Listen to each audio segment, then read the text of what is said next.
naaf godheerani waan dinqisiisa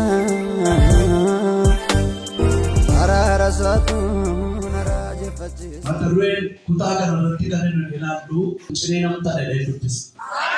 Namni tokko sagalee kee ol kaase ani cinee namu jedhe. Wanti nama ciniinu waan baay'ee jira.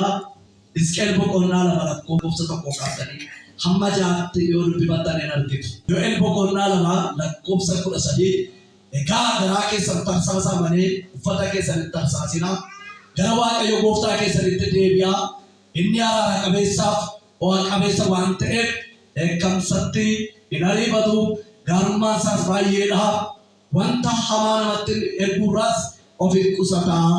Ameen. Haayidoloojii yeroo sana jiru yookiis ilaalcha malakaakatii yeroo sana jiraatu namoonni baay'een wayyaa isaanii gaafa tarsaasanii Waaqayyotti dhiyaatan Waaqni waan banamutti fakkaatu. Waaqayyotti waan isaan argutti fakkaatu. Wayyaa tarsaasuun beekamu. Kanaaf sagalee Waaqayyoo akkana jedhe wayyaa tarsaasinaa, garaa keessan tarsaasaa, wayyaa tarsaasinaa, laphee keessan tarsaasaa, garaa keessan yeroo tarsaaftan araarri Waaqayyoo isinii argataa isinii dhufaa. Maal jedha mata durichi irratti maal masirra deebi'aati? Nageenye isa si ciniinu sirraa ajjeeseera. Ati garuu yaa mucaa namaa wanti namatti hin tolleef qoraattiin sitti naanna'anii jiru yoo ta'e illee torban qabaa gidduu yoo jiraattes isaan hin sodaatin, dubbii isaanis hin sodaatin. Isaanoo mana warra didanii ka'aniiti. Dubbii isaanis hin sodaatin. Isaan warra didanii ka'aniidha. Yoo dhagaan yoo dhaga'uudhaa baatanis ati dubbii koo isaanitti dubbadhu. Ati garuu yaa mucaa namaa wanta ani sitti himu dhaga'i. Akka mana warra didanii ka'anii sanaa hin didin.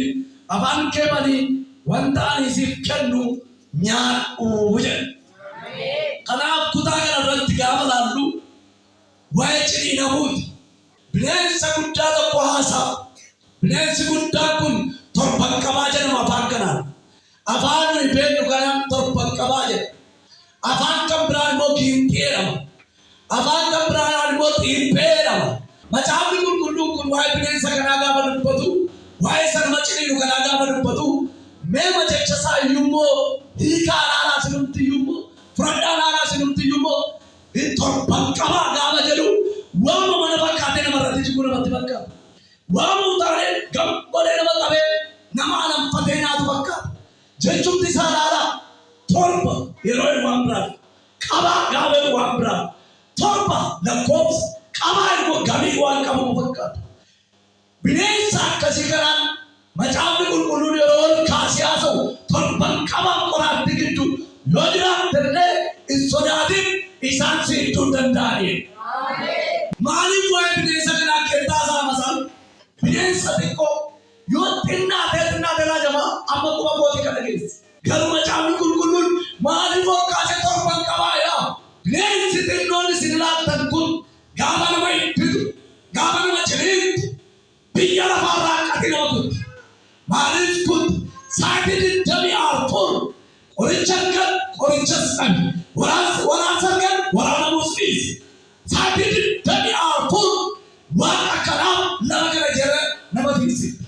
Bineensa xinnoo, ijaan xinnoo, yaadaan guddaa, ijaan xinnoo, ciniinaan guddaa waan isheen hojjettu marsiin ishee keessa jiru, hadhaan ishee keessa jiru sammuu nama macheessa. Hirkeen kun sa'aatii ammatti irra jirtu sirraa aduun jedhaan.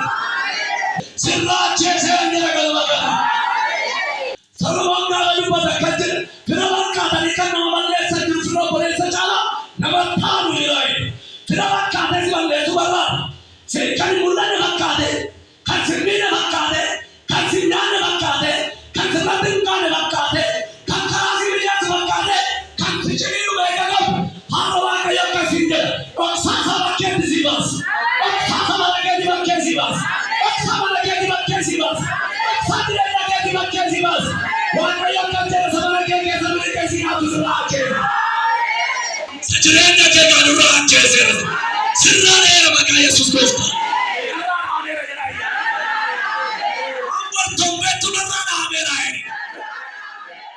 Wanjoo ulfaataa narraa lafaan na'ee.